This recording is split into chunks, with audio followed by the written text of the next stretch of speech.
y'all, welcome to Behavioral Health Bites by Community Counseling Center, where we talk about different behavioral health things going on in the community and here at Community Counseling Center. Today we're going to be talking about our expanded substance use services that we offer.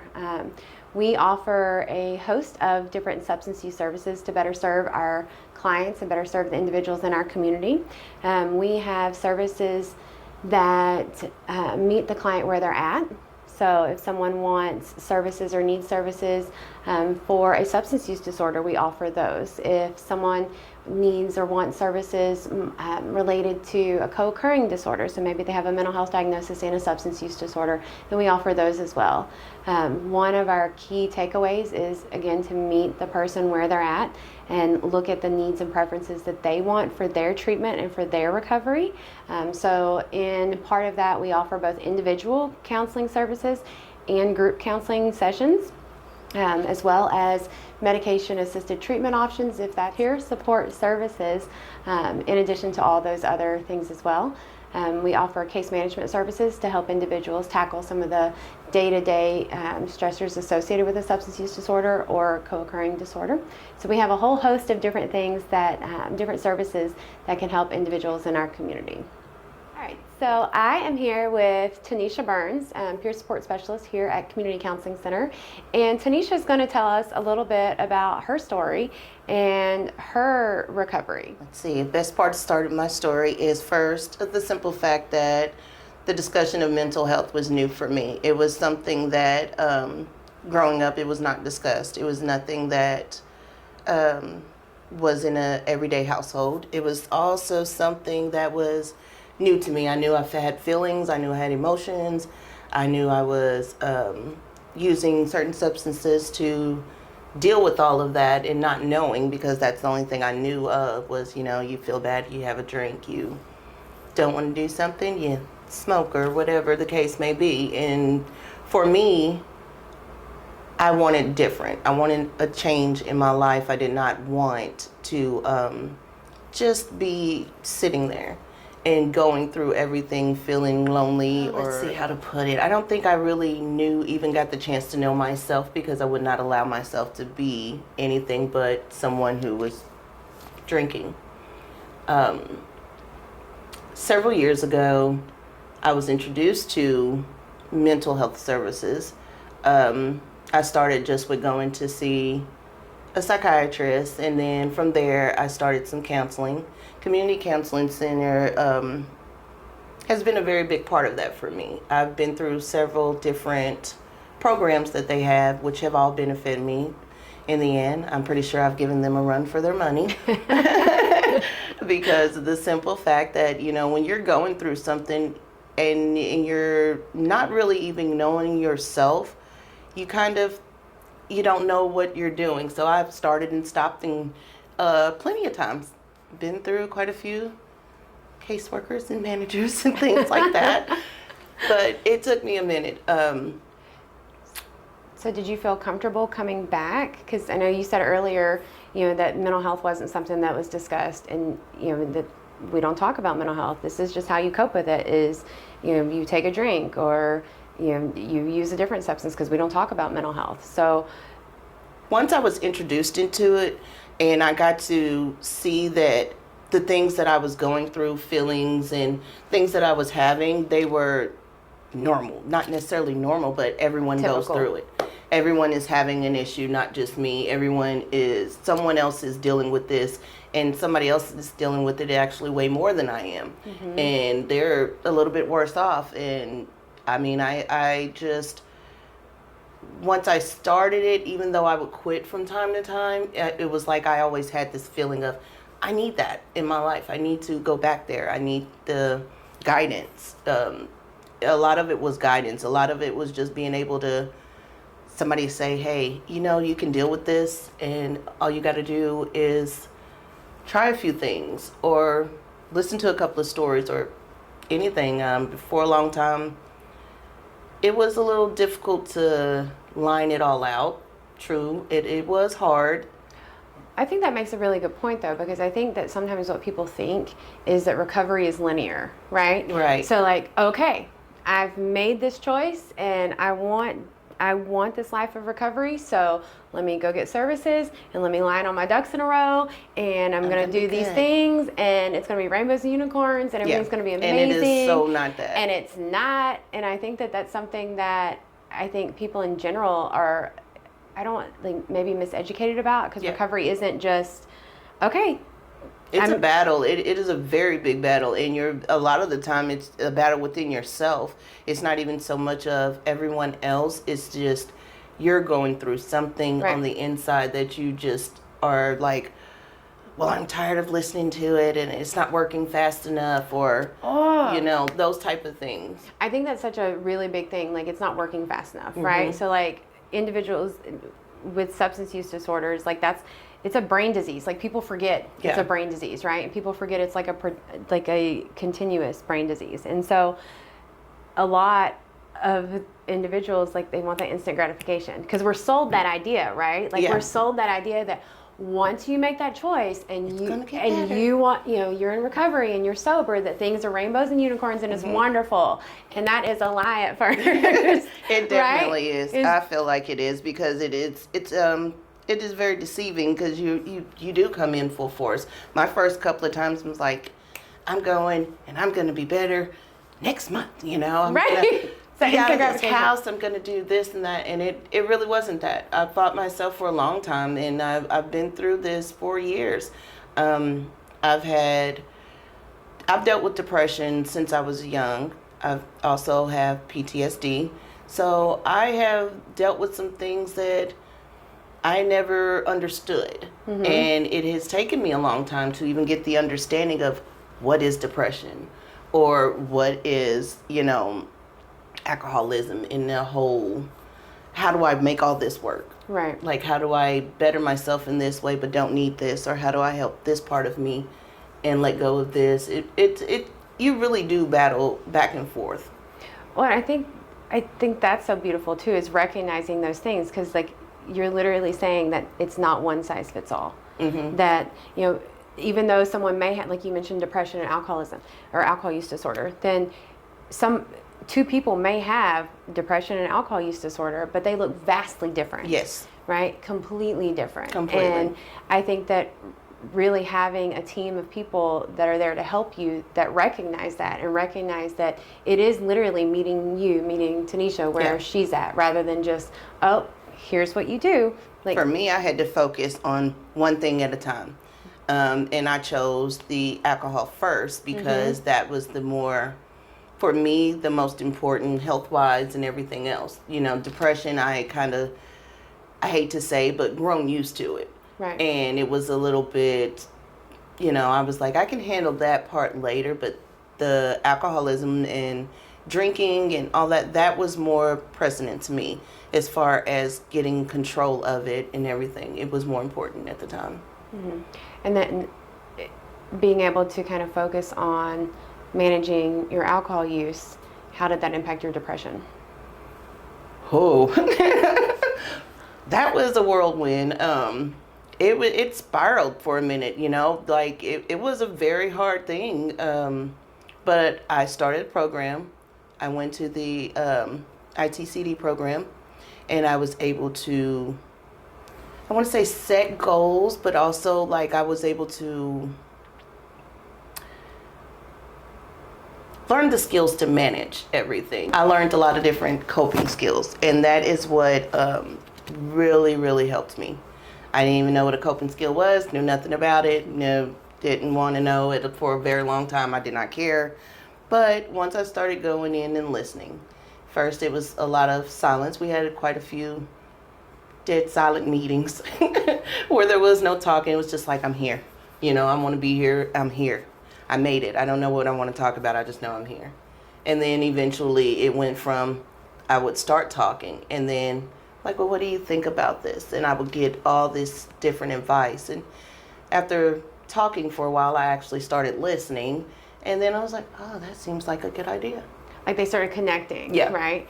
And Yeah. I think your experience is not unlike a lot of others, right? No, Because like no. you said earlier, talking about like you're kind of fighting within yourself. And I think that people, especially in early recovery and sometimes in later recovery too, like you have these two sides of your brain, like literally fighting each other, right? Like, yes, I want to get sober. Yes, I want to be in recovery. Yes, I want to deal with these things. And no, you can't. It's too hard. I don't want to, you know, especially when you add in some of the past thoughts and beliefs about substance use or mental health, right? Right. So I think that it's really beautiful you explaining like, okay, well, fine, I'm here. That's the first step, right? Being here. And then slowly, like, your team being able to be like, that's fine, well, you're here. Cool.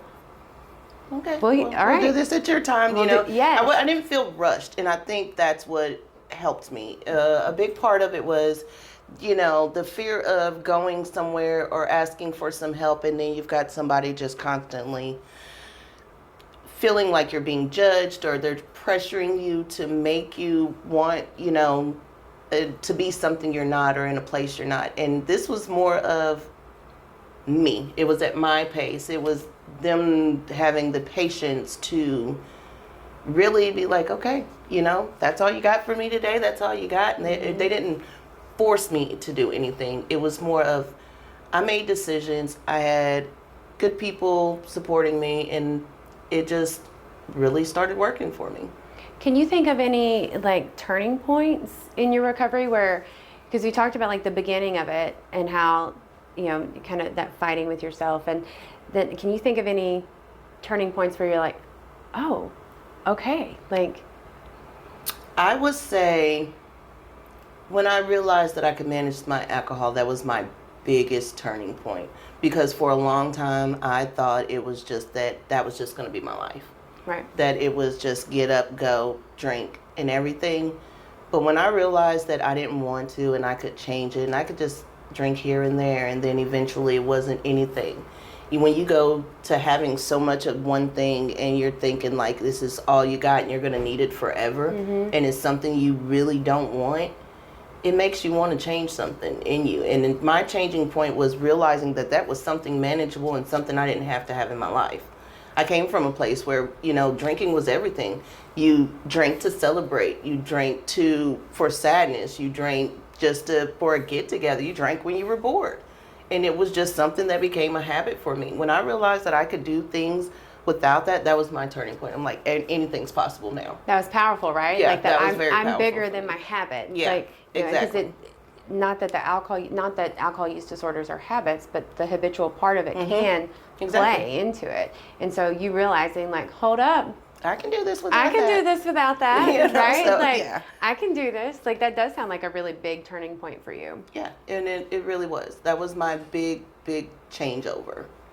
So I think that was my most effective change. And then I was able to tap into my mental health a little bit more after I was able to control the substance part.